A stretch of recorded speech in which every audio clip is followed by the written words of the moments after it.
So you want to dabble in darkness, but you're bad at rolling a dice, and you don't want to lose your favorite, egotistical little wizard. No fear, let me show you how you can have the best of both worlds. And all you have to do is just play a little hard to get with Gale. Let me show you what I mean. The following scene happens at the Goblin party immediately after you murder all the innocent tieflings in the grove. Nothing of note, really. This is the worst moment. When the screams of the dying have faded, and the conquering hordes howl and yelp as they come to their vile climax. Massacre. A spectacle of slaughter. And I participated. What are these bloody stumps that used to be such delicate harpists of the weave? No. Two shadows are darkening my soul. The shadow within and the shadow without. You. You led me down this path.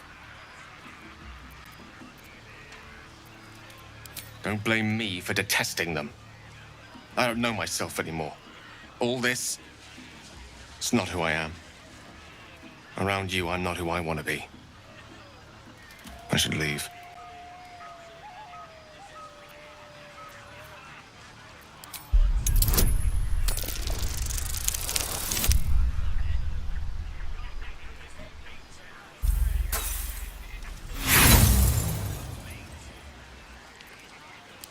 What chances I have, I'll take them.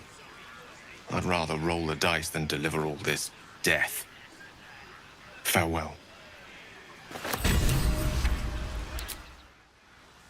Alright, so that's what happens if you talk to Gale after doing some light murder, and as you can see, he was super pissed, which I guess is his prerogative and all, but he also did the second highest damage behind Laws, so I'm like, take some accountability, Gale. Anyways, let's try that again by going back in time and opening up a save from a little earlier in the night. Also, please ignore the disgusting state of my save files right now, but anyways, this time around we're just going to ignore Gale completely, kind of like me on my entire first playthrough. What a glorious celebration. Hip deep in gore. The goblins stole good work.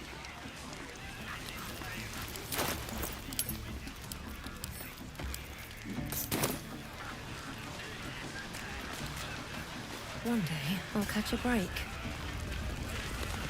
Quiet. Move with care. Should find my step. I was hoping to find you before you turned in for the night. My blood runs hot after the battle. As she looks you up and down, her mind touches yours. You feel her hand at your neck, her lips closing around yours. In Menzoberranzan, the highborn would prostrate themselves before me for a fleeting taste of my body. Be mine tonight, and you will know why.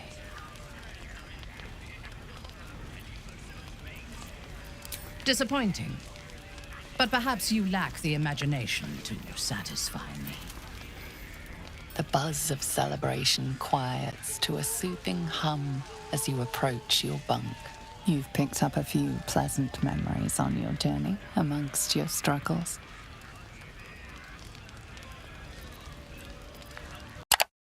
Okay, so now after fending off Minthara's advances, we can finally head to bed.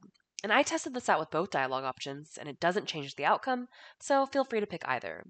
But afterwards, we are going to get a Minthara scene, so if you're only interested in seeing how Gale reacts here, just skip forward until you see his billowing purple robes in the distance. You sleep alone, uplifted by memories of your recent triumphs. In your dream, you stand over yourself as you sleep. A knife in your hand, murder in your heart. You are ready to strike, to end your own life. But then a shock runs through your mind. This is no dream.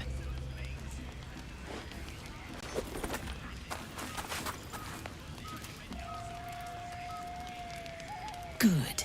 You're awake. I want to taste your fear.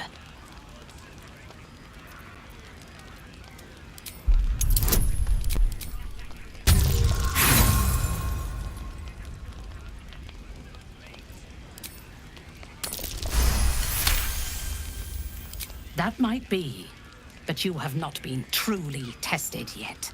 But you will be, and soon. I am curious to see if you survive. I watched over you as you slept, peaceful and silent. And I spoke to our god. I asked her why she had chosen you, made you one of her faithful, when you are so clearly broken. Beautiful, but broken. There is something missing in you. And I do not understand it. When the Absolute failed to answer me, I feared that you had somehow infected me with that same absence. And so I decided that you must die. But then, a miracle happened. As I took out my blade, her voice returned to me. And she told me what I must do to purge myself of doubt. She told me to decide your fate. To determine if you are worthy. If you are, I am to send you into her embrace, at the seat of her power.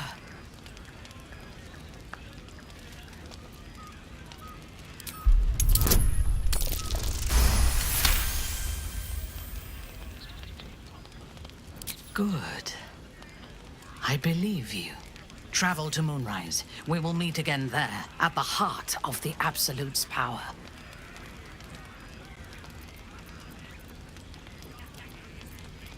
If she wanted you dead, I would not spare you. You live by her grace. When you meet her at Moonrise, she will show you her design, and your part in it. She will test you. If you fail, you will break. If your faith is strong, you will become something greater than yourself. With difficulty, but I can help. The land around Moonrise is cursed.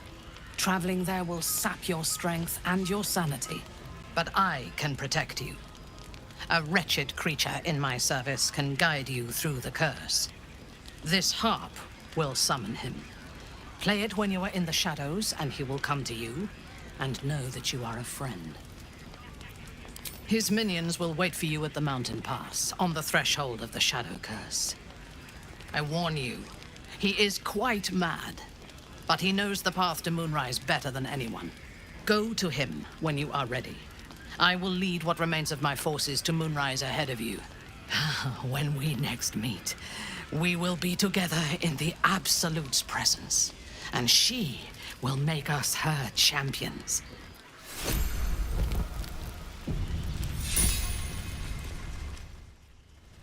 Alrighty, we've managed to make it through the night, so now let's head back over to Gale and see what's on his mind now that he's had the chance to cool off a little bit. What's on your mind? Apart from finding me an artifact to consume, which I assume you're pursuing with the appropriate urgency. So, as you can see, not only did Gale not bring up the massacre at the Grove, there's also no dialogue options for you to bring it up. And if you want to romance him, this doesn't seem to affect that either. Oh, I was surprised, but pleasantly so. Just like I said, amid the madness that has befallen us, it seems almost out of place to think of a romantic walk. And yet, now more than ever, it's important to recall what makes us human. Well, you know what I mean. A stolen glance, that sudden heartbeat. Sometimes the little things are worth more than kingdoms. They promise things to come.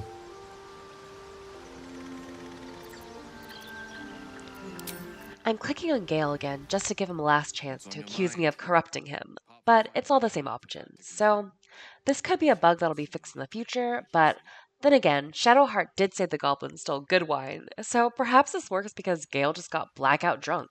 And I believe it, seeing as Astarion here doesn't even remember Will leaving the party. But either way, cheers. So, Will did the right thing, and it earned him a set of horns. Let that be a lesson to us all.